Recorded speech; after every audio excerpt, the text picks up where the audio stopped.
नमस्कार दोस्तों, मेरा नाम है हर्ष और स्वागत है आप सभी का द लर्निंग हब बाय हर्ष रॉय में। तो आज की इस वीडियो में हम बात करने वाले हैं इकोनॉमिक्स चैप्टर 2 यानी कि सेक्टर्स इन इंडियन इकोनॉमी के फुल चैप्टर के बारे में। इसका हम लोग फुल एक्सप्लेनेशन करेंगे।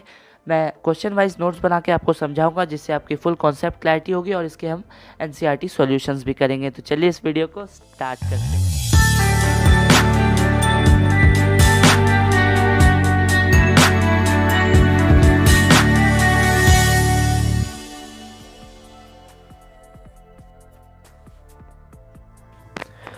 तो चलिए इस वीडियो को स्टार्ट करते हैं गाइज। तो पहला जो क्वेश्चन आ रहा है गाइज वो है कि प्राइमरी, सेकेंडरी और टर्शियरी सेक्टर्स क्या होते हैं।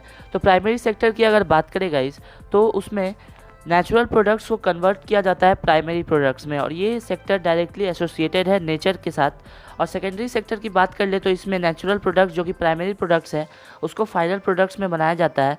और टर्शियरी सेक्टर में कुछ बनाया नहीं जाता, यहाँ पे सर्विस प्रोवाइड करता है ये सेक्टर। तो अब बात करें कि एग्रीकल्चर सेक्टर को प्राइमरी सेक्टर को एग्रीकल्चर रिलेटेड सेक्टर कहा जाता है क्योंकि इसके जो प्रोडक्ट्स हैं वो ज़्यादातर एग्रीकल्चर से आते हैं।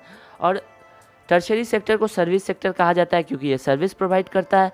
और सेकेंडरी सेक्टर को इंडस्ट्रियल सेक्टर कहा जाता है क्योंकि ये डिफरेंट काइंड ऑफ इंडस्ट्री से जुड़ा हुआ है।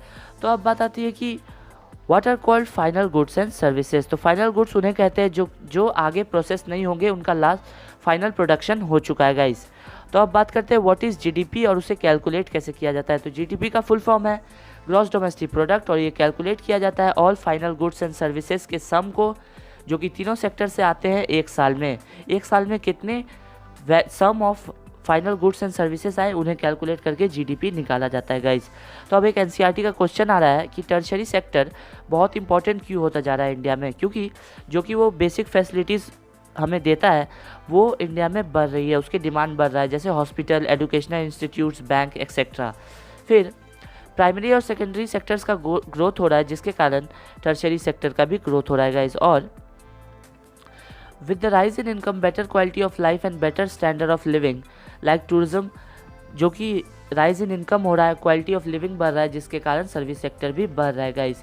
तो अब आप डिस्गाइज अनएम्प्लॉयमेंट से क्या समझते हैं और इसके एक एग्जांपल दीजिए, ये भी एक एनसीईआरटी क्वेश्चन है गाइस। तो डिस्गाइज अनएम्प्लॉयमेंट एक ऐसा अनएम्प्लॉयमेंट है जहाँ पे जितने ज़रूरत है लोगों का उससे ज़्यादा लोग काम कर रहे हैं। तो वहाँ पे लोग अपना पोटेंशियल से कम काम कर रहे हैं, इसलिए उन्हें अनएम्प्लॉयड कहा जाएगा। तो जैसे कि एग्जांपल, एक कल्टीवेशन में 1 हेक्टेयर लैंड को कल्टीवेट करने में 10 लोगों की ज़रूरत है और 15 लोग वहाँ पे काम कर रहे हैं, तो 5 लोग तो डिस्गाइज्ड अनएम्प्लॉयमेंट है। 5 लोग अगर हट भी जाएंगे तो उसके प्रोडक्शन में कोई फ़र्क नहीं पड़ेगा। तो नेक्स्ट क्वेश्चन भी एक एनसीईआरटी है कि व्हाट इज़ नरेगा और इसके ऑब्जेक्टिव क्या है। तो इसका फुल फॉर्म है guys Mahatma Gandhi national rural employment guarantee act और ये 2005 में आया था। और इसके ऑब्जेक्टिव है कि ये SC ST और जो पुअर है, जो कि भुखमरी से परेशान होते हैं गाइज, उनको फ़ायदा पहुंचाना। और इसके तहत सरकार लोगों को 100 दिन का एम्प्लॉयमेंट देगी और अगर एम्प्लॉयमेंट नहीं दे पाई तो एम्प्लॉयमेंट अलाउंस मतलब उसके बदले पैसे देगी गाइज। तो नेक्स्ट क्वेश्चन आ रहा है कि ऑर्गेनाइज्ड और अनऑर्गेनाइज्ड सेक्टर में क्या डिफरेंस है। तो ऑर्गेनाइज्ड सेक्टर में गाइज जॉब सिक्योरिटी है और अनऑर्गेनाइज्ड सेक्टर में वो नहीं है। ऑर्गेनाइज्ड में कंपनी गवर्नमेंट के रूल और रेगुलेशन से काम करती है, अनऑर्गेनाइज्ड सेक्टर में नहीं। ऑर्गेनाइज्ड सेक्टर में एम्प्लॉयज़ को फिक्स्ड वर्किंग आवर्स होते हैं और वो ज़्यादा काम करते हैं तो उन्हें पैसा मिलता है।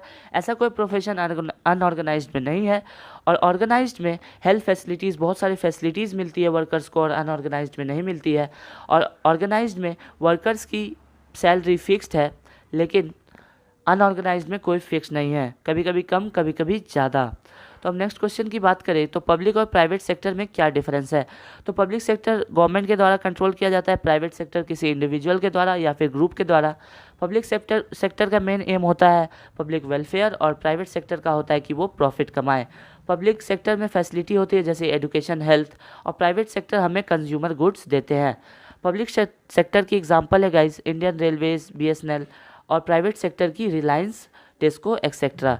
तो नेक्स्ट क्वेश्चन आ रहा है गाइस कि ओपन अनएम्प्लॉयमेंट और डिस्गाइज्ड अनएम्प्लॉयमेंट में क्या डिफरेंस है।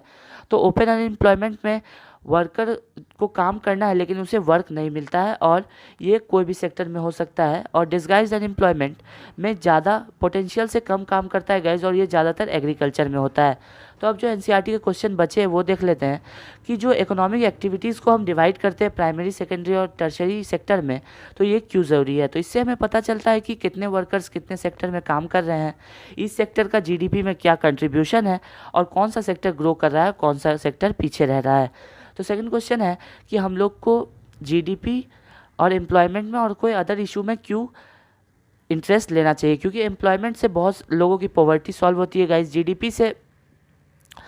जीडीपी हमारे सेक्टर के नेशनल इनकम को बढ़ाता है गाइज, और अदर इशू जैसे कि protection of environment, growth of basic services, ये भी बहुत ज़रूरी है। तो अब बात आती है कि टर्शियरी सेक्टर और सेक्टर से अलग कैसे है।